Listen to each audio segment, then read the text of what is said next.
Hello and welcome, and I'm at Salesforce Connection happening in Chicago, which is a premier event for marketers to explore the future of marketing through agentic strategies. Held annually, it offers 2 days of hands on learning, in depth sessions, and workshops centered on AI driven marketing and innovations. Now, when it comes to AI powered marketing, since I'm here, one thing is clear: we are watching the future unfold in real time. At Salesforce Connection, one clear message rang out, which is agentic marketing is absolutely action ready.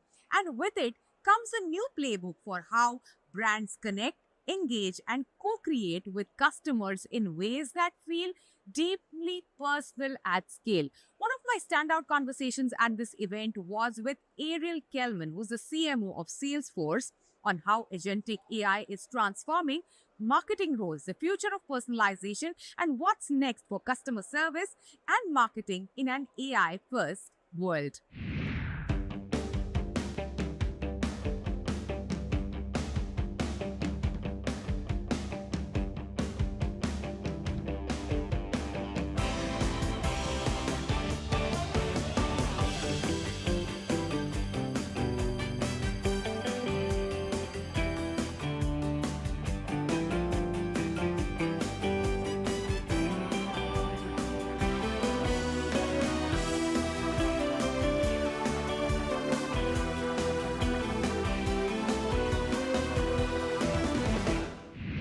Joining us today at Connections in Chicago, we have Ariel Kelman, who's the CMO of Salesforce. Welcome to CNBC TV 18. Well, thank you for having me here. Ariel, I heard you speak yesterday, and agentic AI is pretty much changing the marketing playbook as we speak. What are some of the conversations that you're picking up at this year's Connections? Well, we talk to marketers all the time, and it's always a common theme that there's too much work they're being asked to do, and they're constantly being asked for better results. So anything we can do to help improve the productivity of the teams and their effectiveness is a win. So for AI agents, it was a natural fit to be able to see if we can automate more of their activities with really smart AI that can start to autonomously act on their behalf to market to customers in a more effective way. Yeah. And having said that, what does the next era of customer service look like according to Salesforce? Well, customer service, I would describe it as humans and AI agents working together to drive customer success. You think about, the humans are always going to be there. We're not going away. There's way too much work to get done. Sure. But what would be great is if our employees could have AI agents to augment their capabilities to make their jobs easier, while at the same time fully outsourcing some of their lower value tasks to the AI agents to handle autonomously. Yeah. And tell us, how is it also reshaping the role of a CMO, of a marketer? Well, I think what at its best, what AI can do is help marketers focus on the strategic activities and then leave the drudgery and the repetitive tasks to the AI. And I think once we get more deployment of these AIs, we'll even see some of the structures of the teams change, because in a world where you have an amazing AI agent that's interacting with your customers, it really blurs the lines between customer support, sales, marketing. It forces companies to think about customer experience in a more holistic way, in a more customer centric way, and less in a way of what are the departments or org structure of their company. Yeah. In an era where everyone is concerned about privacy, how are you holding a marketer's hand to navigate, privacy and balance it with personalization? It's super important. Privacy and data security is absolutely key. And this is why we advise companies to use an AI platform for a company that they trust with their data. And Salesforce is probably the most trusted company in the world at holding our customers' most sensitive data. For 25 years, we've held customer data and built all the infrastructure to govern its use and the privacy, and making sure someone opts out of communications, it filters through the entire system. And so we have that platform that we built for 25 years. All of that governance, all that privacy flows into the way that AI agents work on our platform. This year has been an interesting one globally for businesses around the world. A lot of geopolitical tensions that have happened, a lot of, socioeconomic stress, has also restricted marketing budgets. In this time, where do you think the marketer should put his money to get the maximum return on his investment? Yeah, I think now more than ever, we're seeing CMOs being under pressure to deliver results. And so we're seeing somewhat of shifting into demand gen budgets from brand. Really, when you're a CMO, there's a portion of your budget where you can accurately measure with a lot of certainty how much output. Usually that's, for consumer businesses driving sales, or for B2B businesses, it's driving leads to your salespeople. And then there's brand and there's operations. And what we're seeing is people trying to be as efficient as possible with their brand and operations, and really trying to maximize their operational spend to deliver results for the business. Yeah, but do you have a sense that are marketers being more frugal? Because otherwise, apart from Some are, the smart some are, ones. Yeah. but the smart ones aren't, or smart ones are. I think the smart look. I've always believed like the smart, being frugal is smart. It doesn't mean being cheap. It means making sure that you're spending money on what matters. And the way I think about it with my teams is, every dollar that you save is a dollar you can use for something else. And every CMO I talk to is being asked to do between 5 and 10 times the amount of stuff that they have resources to do. So frugality is really the key to innovation in my mind. Yeah, what are some of the current gaps in marketing that you guys are equipped to fill? What are some of the things that you notice that marketers are not doing right now? I think, analytics is the first thing that comes top of mind. I think for too many marketers, it's too complicated to understand the performance of their campaigns, and there's too much latency, or it's too slow for them to be able to adjust to changes. So we have this approach with our AI agents where you can just have a conversation with your data. So instead of calling a meeting to figure out whether your campaigns aren't performing, it's to go ask Agentforce, tell me which campaigns are performing well, which aren't. For the ones that aren't, tell me where they're not performing, and then recommend to me how I can rebalance the spend. So that type of activity we're seeing people do in minutes that would take weeks of meetings with lots of committees, which is not fun. Sure. This was something which was discussed extensively even during connections, the days that I spent over here, is the human element with so much of automation and AI. So how do you keep that human element intact in today's day? You got to be smart about how you implement AI. Like what you don't want to do is go say, I'm going to have this AI robot go run all of my marketing campaigns and allocate the money, and I'm going to go on vacation and come back and check on it, right? At the same time, you don't want to do everything manually. So the smart way to do it is people go through the details to figure out what can we automate, where do we need a human in the loop to be able to check things. So in my example of reallocating money, if I go and say, well, this campaign's not performing well, recommend to me how I should reallocate, and could say, well, we're going to lower spend on this segment, pause this one, increase this one. You need a human to go and say, okay, I agree with 7 of those decisions, but number 8, I don't want to do.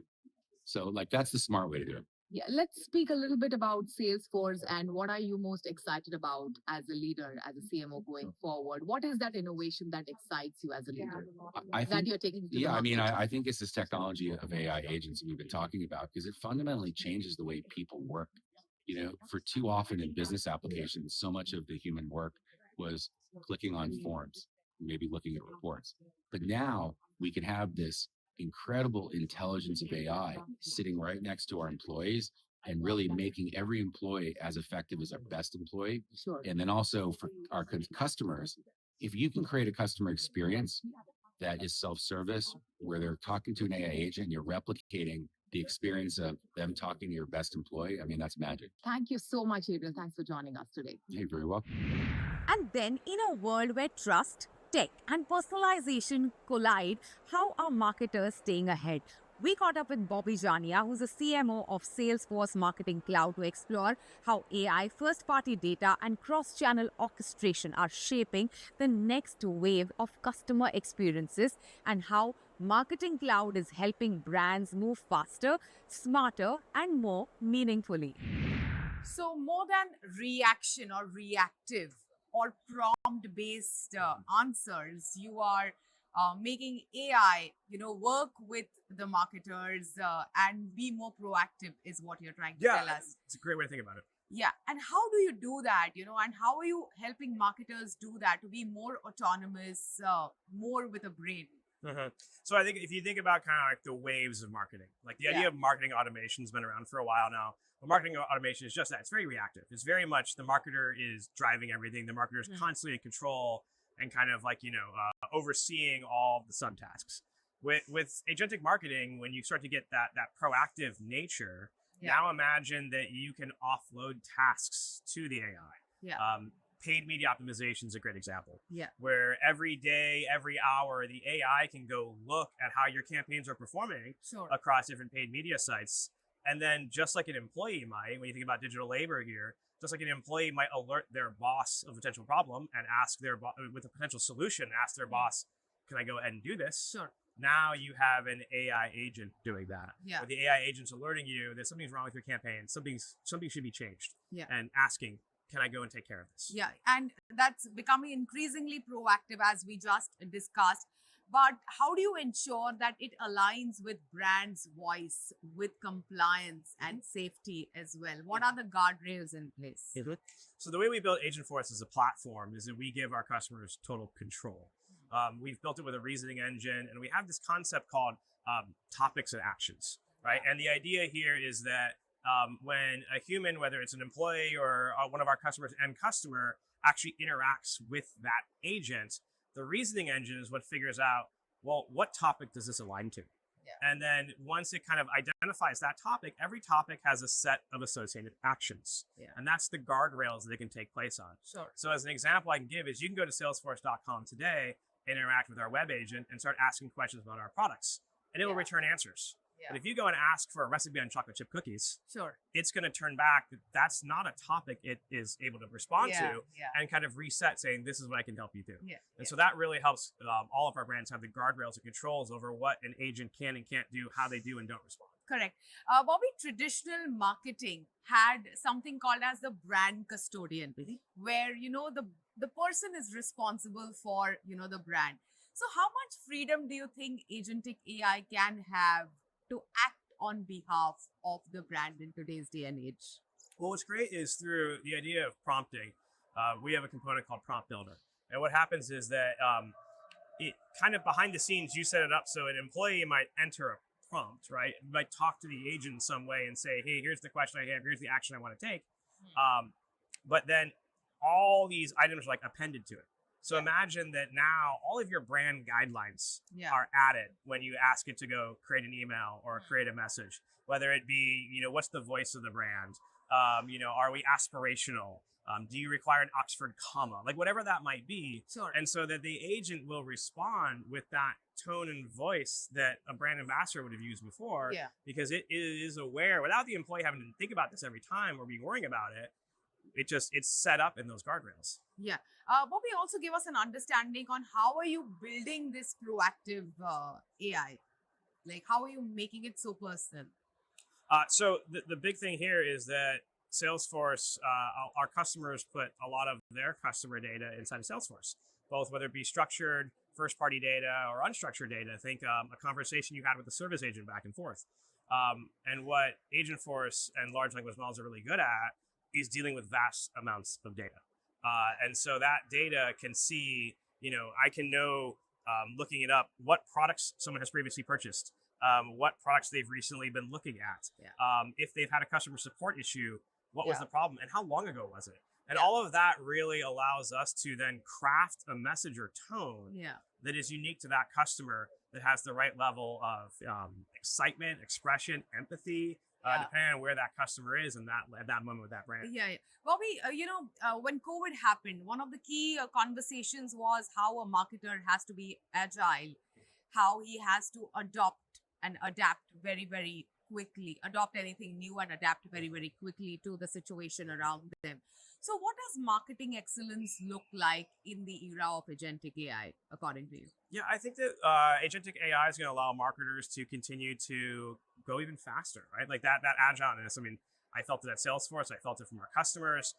Everyone just had to go even faster. And I think that this is where agentic AI is an amazing solution for a lot of the marketing tools we have today, because no one wants to spend 2 weeks to write a SQL query for a new segment, right? If something happens in the moment and you're an organization, you could be a healthcare company. And, we actually saw this not that long ago when there were a lot of the fires in the United States, where healthcare companies want to be proactive about reaching out to some of their customers that had asthma about tips to stay safe and what they can do.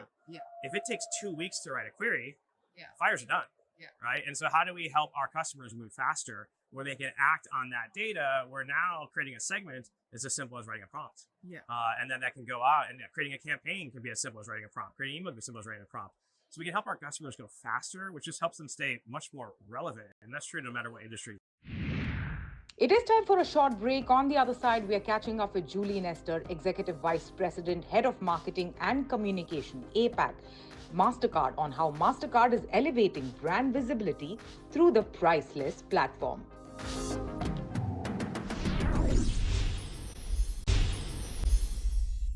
From music megastars to meaningful moments, Mastercard is striking all the right chords with its latest move in India, partnering with EVA Live to bring more than 20 high-voltage performances to cities across the country. To tell us more about this today, we are joined in by Julie Nestor, Mastercard's Executive Vice President for Marketing and Communication in Asia Pacific.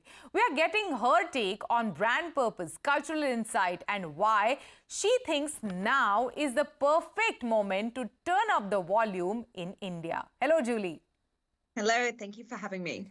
Julie, let's first speak about EVA Live. This is Mastercard's first performing arts sponsorship asset in South Asia. Why now, and why music as the medium right now?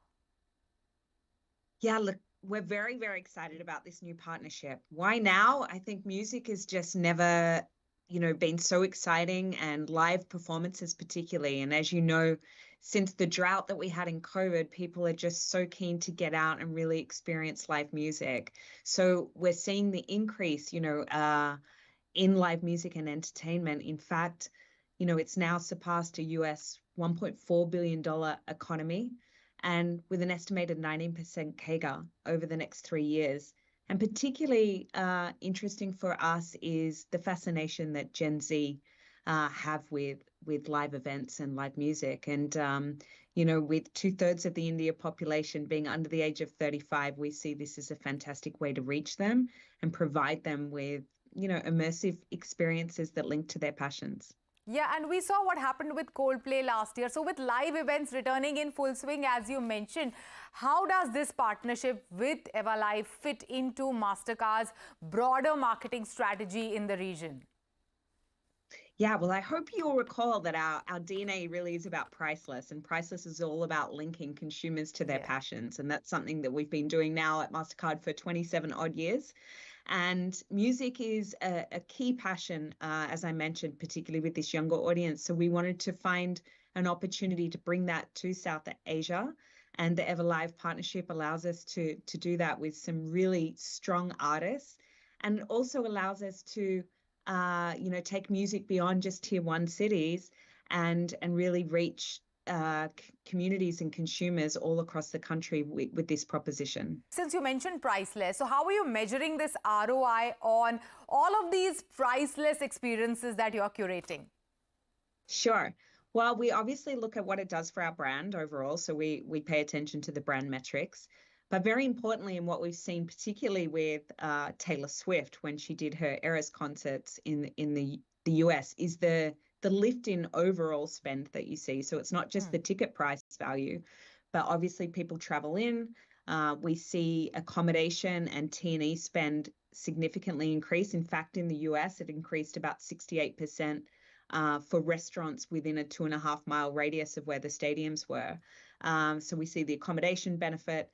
People buy merchandise. So overall, it kind of lifts spend, and we're really seeing people traveling in and out cross-border now for these great music experiences.